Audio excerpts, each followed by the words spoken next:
Yo vengo de una familia católica, pero a partir de mis padres, porque mis abuelos no eran católicos, practicaban la religión tradicional, y mi abuelo paterno ha tenido 9 esposas, y mi tío, su primer hijo, ha sido sacerdote, murió en 2012. Y cuando mi tío llegó a ser sacerdote, se vio si mi abuelo podía convertirse o no al catolicismo. Entonces dijo que no, porque no quería abandonar a ninguna de de mis 9 abuelas. Entonces es lo que ha pasado. Pero sí que se le bautizó en el quirófano. Y murió poco después de su bautismo en el quirófano, en 1972. Mi abuelo materno, él tampoco era católico, pero tenía 2 esposas. Mi madre es hija de la segunda esposa, mi padre es hijo de la tercera esposa. Entonces ese es el panorama. Pero mis padres, ellos sí se convirtieron. Mi padre recibió su bautismo a los 14 años. Entonces pidió libremente ser católico. De ahí empieza la historia católica de mi país, es decir, de mi familia. Es decir, mi padre a partir de 1959 es católico. Entonces yo he nacido en el seno de una familia católica por parte de mi padre y de mi madre. Y toda mi familia somos católicos, y ya se ve, he tenido un tío sacerdote, y yo lo soy. Espero que siga esa buena tradición en nuestra familia. Tengo primos que son también sacerdotes, primas que son monjas, pero sí que me gustaría que alguno de mis sobrinos sea también sacerdote. La fe yo la he recibido de mis padres, la he encontrado en casa, me la han regalado en casa. Y la vocación al sacerdocio, eso me cuenta mi madre, y yo creo que todas las madres tienen ese papel peculiar. Mi madre me cuenta que cuando tenía 3 años, estaba echando la siesta, me levanté gritando: dejadme, que soy sacerdote, y que desde entonces no he dejado de desearlo. Entonces es lo que me cuenta mi madre. Y creo que tiene razón, y me dice que a mí nací el 28 de octubre de 67, me bautizaron el 9 de noviembre de 67, casi 2 semanas después de mi nacimiento, y mi madre dice que mi vocación al sacerdocio es lo que pidió a la Virgen el día de mi bautismo. Entonces nunca me acuerdo haber soñado con otra cosa. Entonces desde pequeño siempre he querido ser sacerdote, y mi madre indica ese momento de la siesta, me levanté de la siesta gritando, y así. Pero mi padre no quería que fuera sacerdote. Me hice monaguillo y después pedí ir al seminario. Mi padre no quiso, porque soy el mayor de la familia, y en la tradición el mayor se queda en la familia para cuidar la familia, y una primera responsabilidad de nuestra cultura es tener a hijos, dar hijos a la familia. Entonces dijo que ya tenemos a un cura, mi tío, que era suficiente para la familia. Entonces, como me fui al seminario solo, me marché de casa sin decir adiós. El primer año, cuando tenía 12 años, dije que iba al seminario, mi padre dijo que no hablar. El segundo año repetí, me dijo que no hablar. Y faltaban 2 semanas para la Pascua, para las vacaciones de Pascua. En 1981 vino el rector del seminario menor buscando a seminaristas, a gente que quería ir al seminario, pero inmediatamente. Y yo me apunté. Durante 4 días me levantaba a las 5 de la mañana. Ellos pensaban que había ido a misa, pero nos recogía un sacerdote, nos llevaba al seminario, y a mediodía regresaba a casa como si estuviera en el colegio normal. Y al 5.º día me quedé en el seminario y les mandé un mensaje: traedme mi ropa y venid a pagar el internado. Es así que me quedé en el seminario. Vinieron, entonces negociamos. Mi padre me dijo: volvemos a casa, y el año que viene, porque faltaban 2 meses para terminar el curso, vienes a casa, terminas en el colegio, y al año que viene te autorizo a venir al seminario. Yo dije que no. Y tenía al rector que me apoyaba. Y dije, no, el niño se queda aquí porque es aquí que Dios le llama.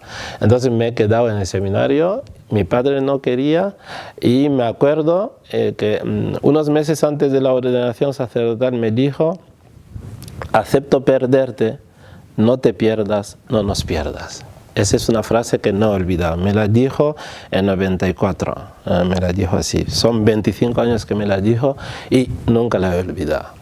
Es así que soy sacerdote.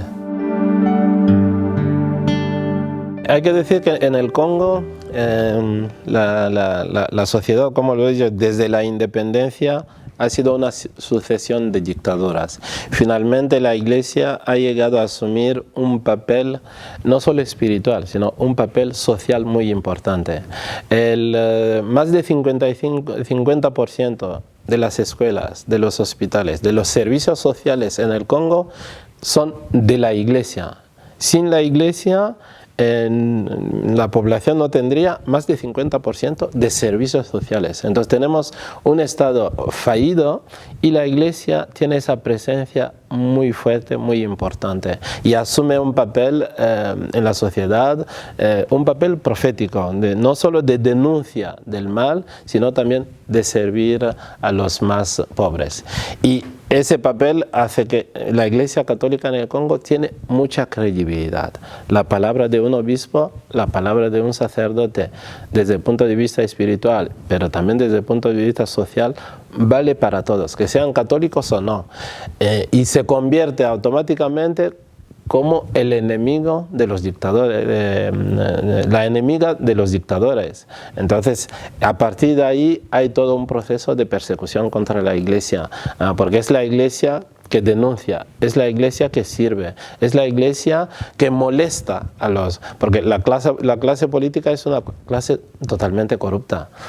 Entonces, no tenéis así a hombres políticos, vale, no pedimos santos en todo, pero no tenéis a hombres políticos de calidad, hombres de Estado, gente que tienen una visión que puede ser con sus debilidades o sus fallos, pero que quieren el bien del país. Son 60 años de independencia, pero esa independencia significa solo miseria. Son 12 millones, entre 7 y 12 millones de muertos en un país durante 20 años, y hay gente que están ahí y que pretenden siempre dirigir el país.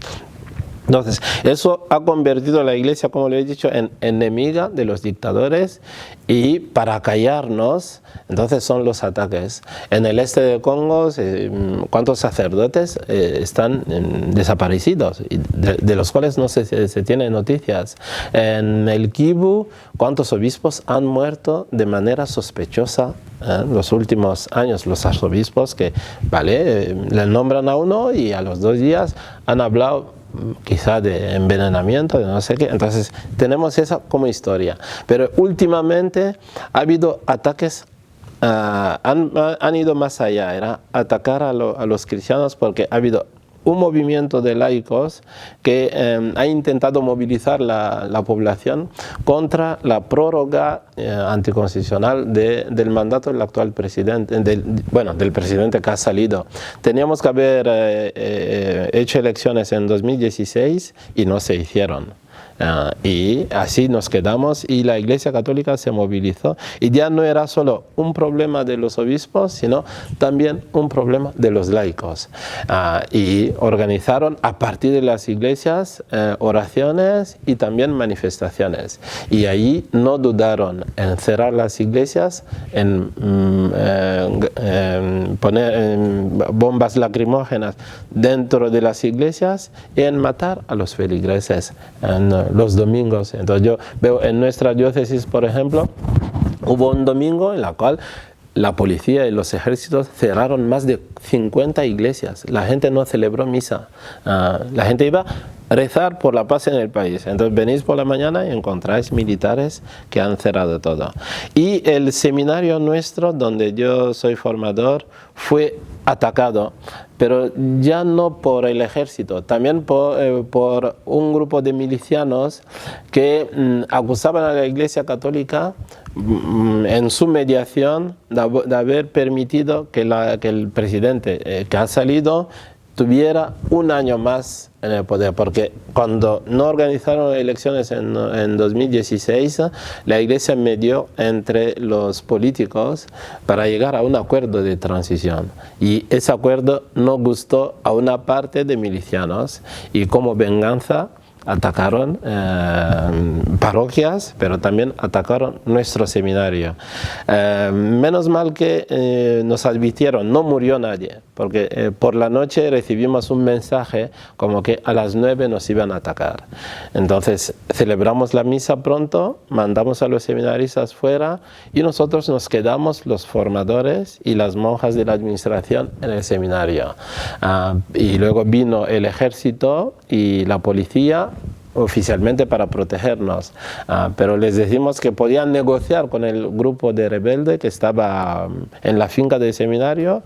Es una finca grande de 80 hectáreas porque hacemos campos y tenemos bosque, para negociar su marcha pacífica, pero cuando se fueron dispararon, probablemente mataron a esos milicianos y después se marcharon. Les pedimos no marcharse porque ya habían abierto las hostilidades, pero se marcharon dejándonos solo 2 policías armados, y poco después vinieron casi 300 milicianos, atacaron el seminario, no se llevaron nada, solo romper, quemar, y así lo vivimos. El seminario estuvo cerrado 4 meses, del 18 de febrero de 2017 hasta el 20 de junio, el tiempo de dejar pasar un poquito las violencias, de tener medios para abrir, y seguimos con obras de rehabilitación de los edificios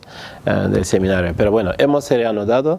Ninguno de los seminaristas de los 67 abandonó el seminario porque era el miedo que teníamos. Todos se regresaron y seguimos viviendo.